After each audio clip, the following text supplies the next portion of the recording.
Hi everyone. Baji Yves Golair. Hello. Trono Nawagif. Good evening from Kilkenny in Ireland. Fáilte of Golair. Welcome everyone to this week's Tea with the Druid. This is Tea with the Druid 64. And my name is Emer Burke.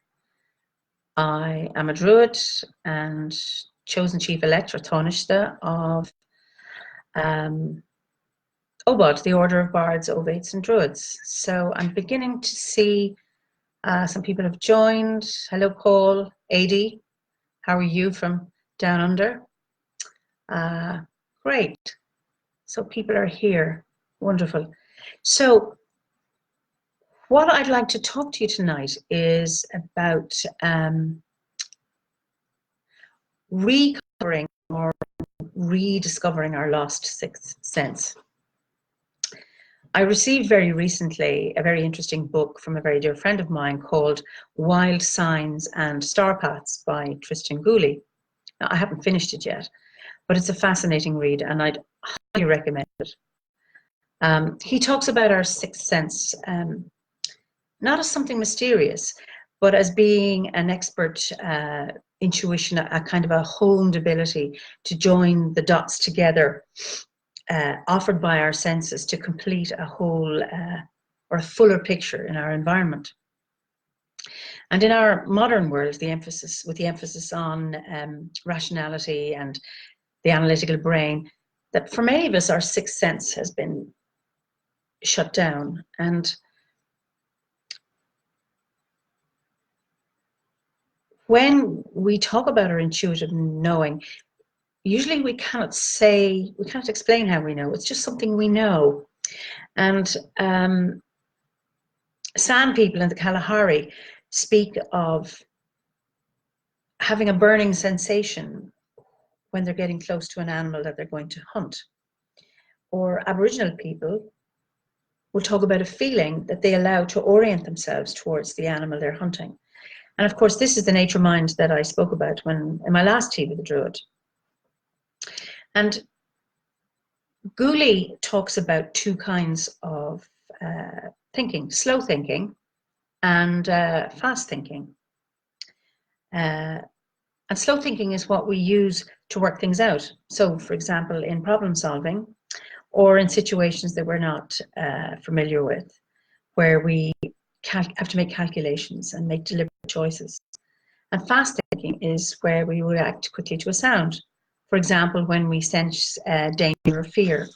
And it appears that we're not actually thinking about it, but in fact we are. It's just that we're not aware of it. And this fast thinking is what our ancestors and indigenous people and even animals use. And this thinking is very important for our survival. So hi to everybody. We have somebody from Winnipeg and the Netherlands. Wonderful to have you all here. So Gooley says we can develop our fast thinking to read our landscape. And of course, as Druids and as people who are connected with nature and the landscape, this is really, really important to us. And we can learn to become aware of elements or aspects of our environment. And we can raise our awareness of things that we mightn't have noticed before, but once we're taught it, then we know it forever, as it were. I remember when I was a child being fascinated by the night sky and how our ancestors could navigate the night sky by looking at the stars. But it was a mystery to me because whenever I looked at the night sky, all I saw was a big jumble of little lights in the sky. And I just couldn't understand how people could see patterns in the stars. And it wasn't until I went to Kenya in my early 20s, and I had a friend, Donna, who taught me how to read the night sky. So we lived in a desert, and so it didn't rain, so the sky was always clear. Plus there was no light pollution, so we could actually read the whole sky. So with the aid of a torch and a star map, Donna taught me how to read the constellations until I could read the zodiac right across the sky. And what was fascinating for me that once I could see patterns in the stars, I couldn't unsee them again. And unfortunately now in Ireland, I can no longer see a complete night sky because that's unpolluted. But I still have my familiar constellations. So once I see the Great Bear, I can see automatically Cassiopeia, and then I can locate the pole star, and therefore I'm oriented towards the north. And I do this without actually thinking now. And so it's done without any conscious thought. And this is this sixth sense that once you've been made aware of it, it's there with you all the time. And even Gooley talks in his book about using Orion to orient yourself from, or to the east and the south and the west by looking at the orientation of his belt. And once this pattern was pointed out to me, I no longer have to think about it. I see it automatically. And it's just wonderful to be able to now look at the sky wherever I am. Obviously in my own home, I know where the directions are. But if I'm someplace else, I just have to look up at the sky and know where the directions are. Hi, Isalinda from Portugal, Rebecca from New Forest. Wonderful to see you all, and Marcella. So another way I like to engage with the landscape is through bird language. And Howard, my late husband, and I, we went on a course on bird language a number of years ago. And what I found fascinating was it wasn't the who was making the sound that was important, it's what they were actually saying. And we learned about establishing a baseline of bird call and noticing when the changes happened in bird call and what they might mean.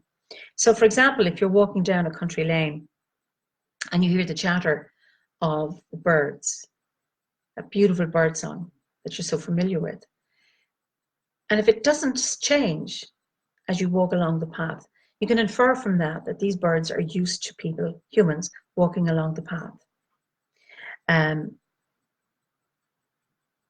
If on the other hand, the birds go silent, or you hear a change in the bird call, you can infer from that they're not used to people walking down that lane and that you are interpreted as an intruder or a danger. And then alarm calls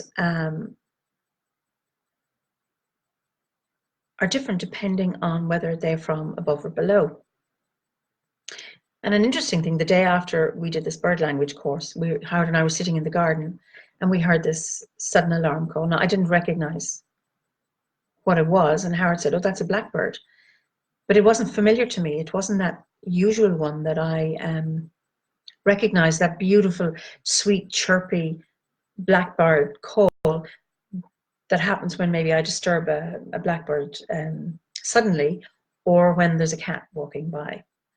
And he insisted that, no, this is a blackbird alarm call. Then we both looked up, and there above us was a buzzard.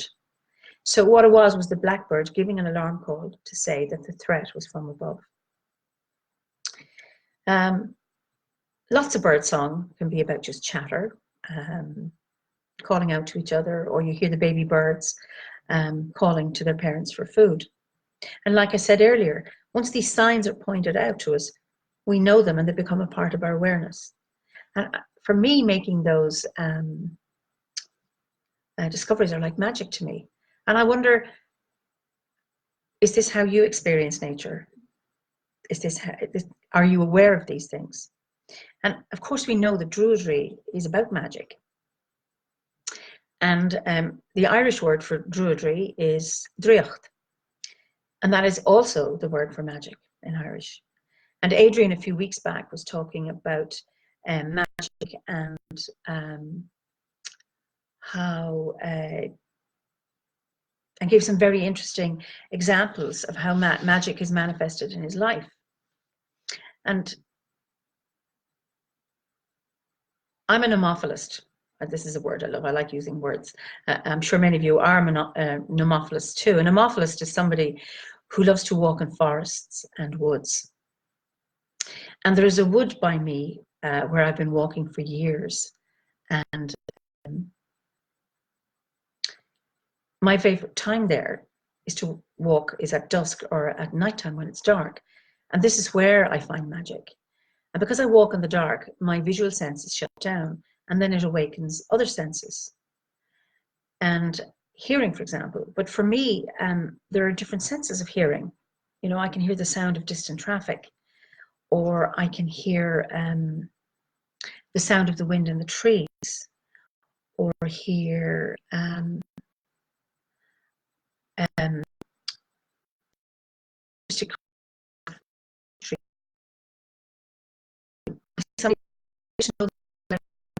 somebody else says, this is Erica, different forms of landscape inhabit different forms of perception. Absolutely. And somebody else, I'd like to read the night sky too. But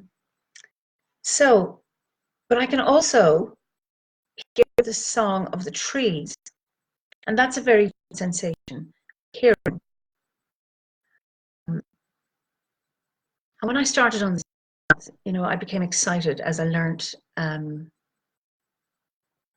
the trees, to be able to recognize them, and then notice how they changed as the year turned. And now my relationship with trees has changed. I think it's deepened. And in recent years, while walking along the path in this woods that I'm talking about, I began to notice that when I was near oak trees, I'd get this strange or strong sensation in my crown, the top of my head.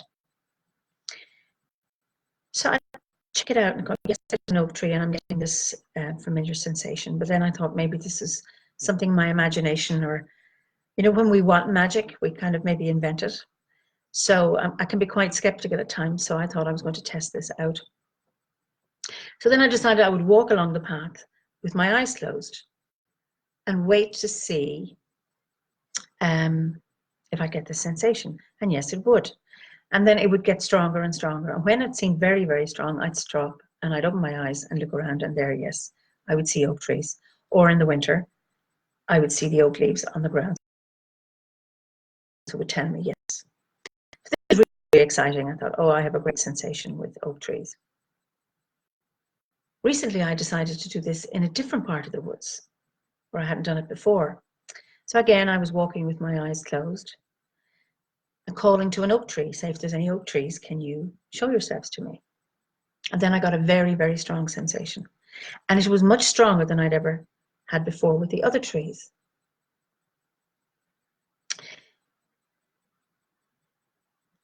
And when it got at its strongest, I stopped and I opened my eyes. I looked on the ground, no oak leaves, strange. I look around me above the trees, you know, I see ash and I see beech, no sign of an oak tree. And I'm so disappointed, because then I think, oh, my notion of trees and oak trees talking to me through my head. And yet the sensation was still really, really strong. And then right in front of me, what do I see is a young oak tree in leaf. So there's no oak leaves on the ground. It's holding on to its brown leaves. Really, really powerful sensation. So I spent some time working with this tree. Absolutely fascinating. And then as I walked along the path, I continued my experiment. The same thing happened with another young oak tree. And it was like these trees are calling to me. And generally, I suppose I gravitate towards older trees, mature trees. And now these are two young trees calling to me. So I began to wonder,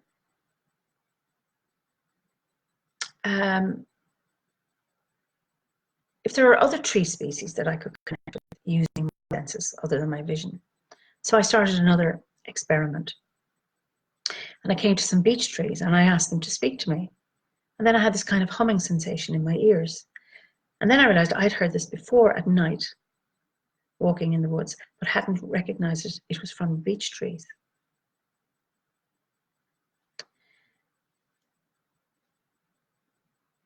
And then when I came to the ash tree, I had a sensation in my brow. And then there's a particular yew tree that I work with where there's a strong sensation in my heart space. So I'm conscious with the comments that people are still talking about the stars, and I've gone on to trees. So I'm interested in, I suppose, doing a meditation now seeing if it's possible to connect with trees. I mean, this is something to do in a meditation, then perhaps you'd like to try it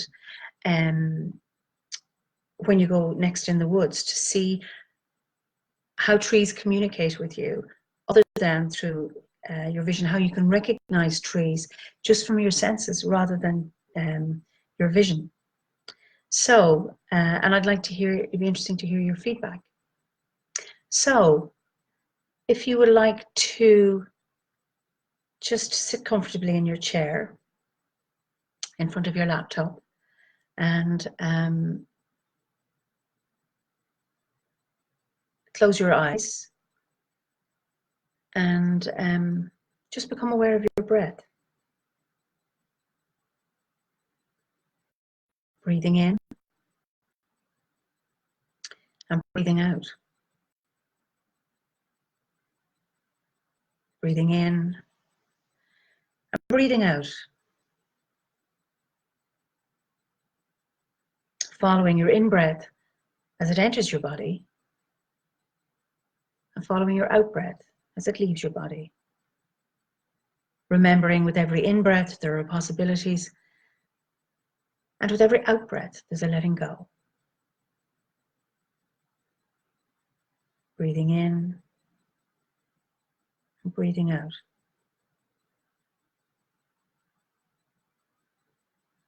Just become aware of your body in the chair.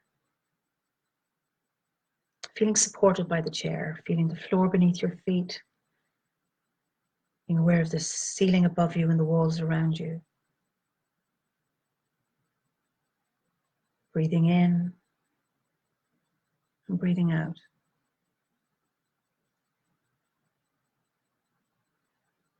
And now I'd like your awareness of your room to fade and become aware of being out in the woods, in the forest. Feeling the earth beneath your feet.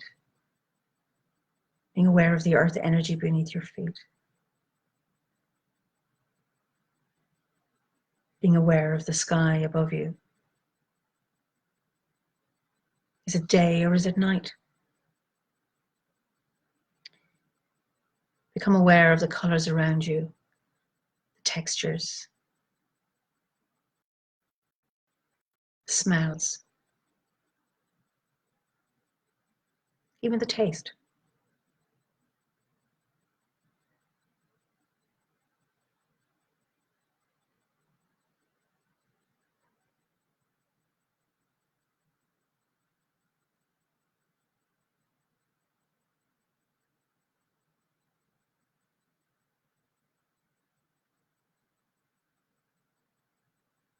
Begin to walk among the trees.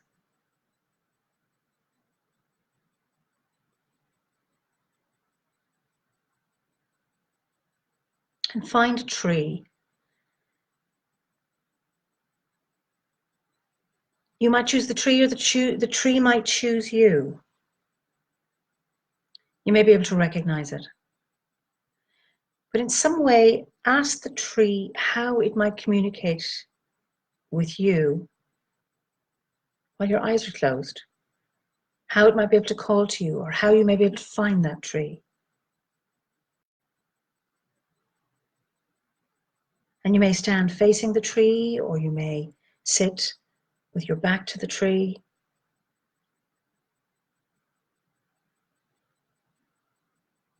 And just become aware of your breath again, breathing in and out with the tree.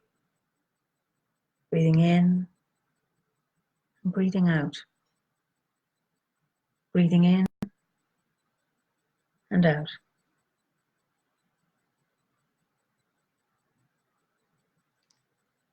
And with this connection with your tree, just allow yourself to deepen that connection. Become aware of your body.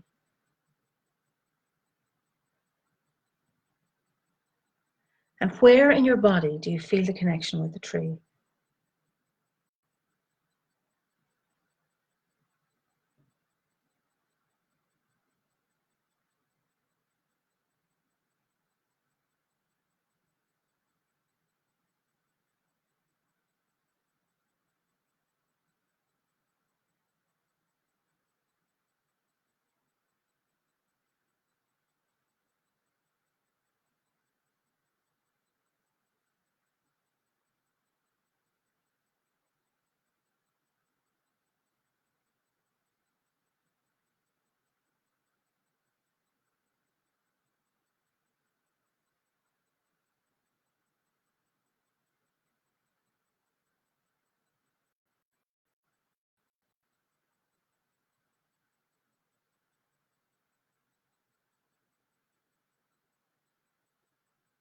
This might be in your head, top of your head, your brow, your heart space.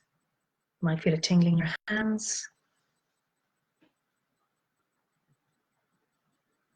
You might even hear the song of the tree.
Now give thanks to this tree.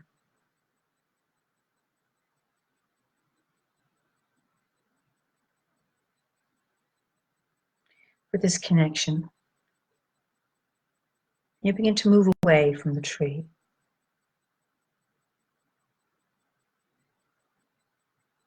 Looking around your forest once more.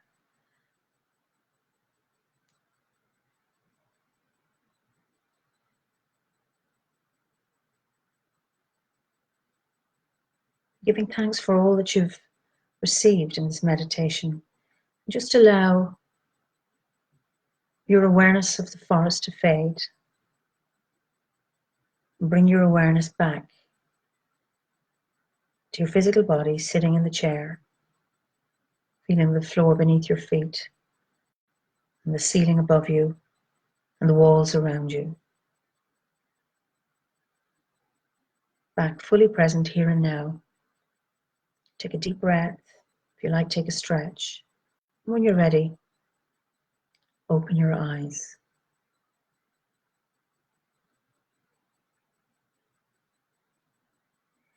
So I'd be interested in hearing of your experiences. And this, I would hope, is something that you can do when you go to the woods. For me, it was a very profound experience, because I often think that everything I experience is very mundane.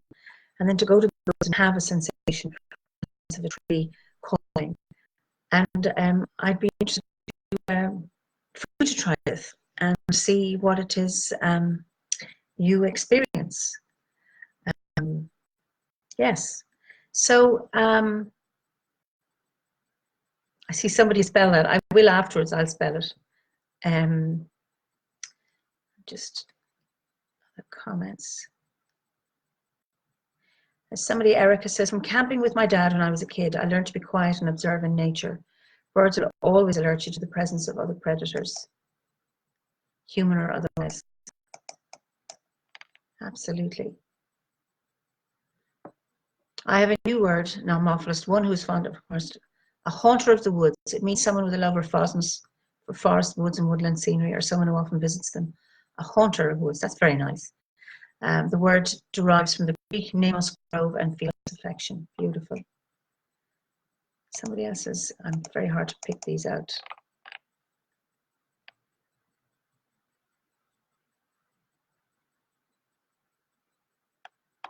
Okay. Somebody, Joni Alfred, I have several varieties of oaks in my back garden. One I call the wisdom oak.